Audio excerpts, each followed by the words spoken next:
ಸೋಂತ ಬಸವ ಗುರುಕುಲ ಶಾಲೆಯಲ್ಲಿ ಎಸ್ಎಸ್ಎಲ್ಸಿ ವಿದ್ಯಾರ್ಥಿಗಳ ಬೀಳ್ಕೊಡುಗೆ ಕಾರ್ಯಕ್ರಮ. ವಿದ್ಯಾರ್ಥಿಗಳು ಧೈರ್ಯದಿಂದ ಪರೀಕ್ಷೆ ಎದುರಿಸಿ.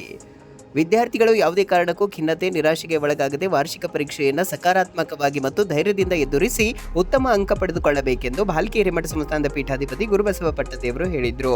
ಕಮಲಾಪುರ ತಾಲೂಕಿನ ಸೋಂತ ಗ್ರಾಮದಲ್ಲಿ ಹಿರೇಮಠ ಸಂಸ್ಥಾನ ವಿದ್ಯಾಪೀಠ ಟ್ರಸ್ಟ್ ಭಾಲ್ಕಿಯಡಿ ನಡೆಯುವ ಬಸವ ಗುರುಕುಲ ಹಿರಿಯ ಪ್ರಾಥಮಿಕ ಮತ್ತು ಪ್ರೌಢಶಾಲೆಯಲ್ಲಿ ಆಯೋಜಿಸಿದ್ದ 2024-25ನೇ ಸಾಲಿನ ಎಸ್ಎಸ್ಎಲ್ಸಿ ವಿದ್ಯಾರ್ಥಿಗಳ ಬೀಳ್ಕೊಡುಗೆ ಮತ್ತು 2025-26ನೇ ಸಾಲಿನ ಎಸ್ಎಸ್ಎಲ್ಸಿ ವಿದ್ಯಾರ್ಥಿಗಳ ಸ್ವಾಗತ ಸಮಾರಂಭದ ದಿವ್ಯ ಸಾನ್ನಿಧ್ಯ ವಹಿಸಿ ಅವರು ಮಾತನಾಡಿದರು.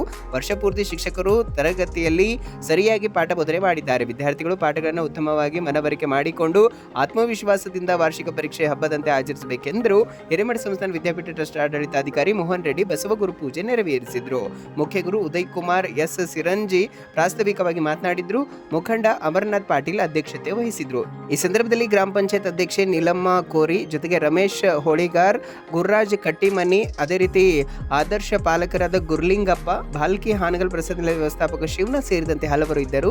ಎಸ್ಎಸ್ಎಲ್ಸಿ ನಿರ್ಗಮಿತ ವಿದ್ಯಾರ್ಥಿಗಳು ತಮ್ಮ ಅನಿಸಿಕೆ ವ್ಯಕ್ತಪಡಿಸಿದ್ರು. ನಿಲಂಬಿಕಾ ಪ್ರಾರ್ಥನೆ ಗೀತೆ ನಡೆಸಿಕೊಟ್ರು. ಸಾಕ್ಷಿ ಶರಣ ಬಸಪ್ಪ ಸ್ವಾಗತಿಸಿದ್ರು. ಸಮೀನಾ ಸಾಕ್ಷಿ ನಿರೂಪಿಸಿದ್ರು. ಮುಖ್ಯ ಗುರು ಶಿವಕುಮಾರ್ ಕಾಬಾ ವಂದಿಸಿದ್ರು. ಇದೇ ವೇಳೆ ಕಲಬುರಗಿ ಸ್ವರ ಮಾಧುರಿ ಸಂಗೀತ ವಿದ್ಯಾಲಯದಿಂದ ಇತ್ತೀಚೆಗೆ ಶ್ರೇಷ್ಠ ಆಡಳಿತಾಧಿಕಾರಿ ಪ್ರಶಸ್ತಿ ಪುರಸ್ಕೃತರಾದ ಹಿರೇಮಠ ಸಂಸ್ಥಾನ ವಿದ್ಯಾಪೀಠ ಟ್ರಸ್ಟ್ನ ಭಾಲ್ಕಿ ಆಡಳಿತಾಧಿಕಾರಿ ಮೋಹನ್ ರೆಡ್ಡಿ ಅವರನ್ನು ಪೀಠಾಧಿಪತಿ ಗುರುಬಸವ ಪಟ್ಟದೇವರು ಸನ್ಮಾನಿಸಿ ಆಶೀರ್ವದಿಸಿದ್ರು.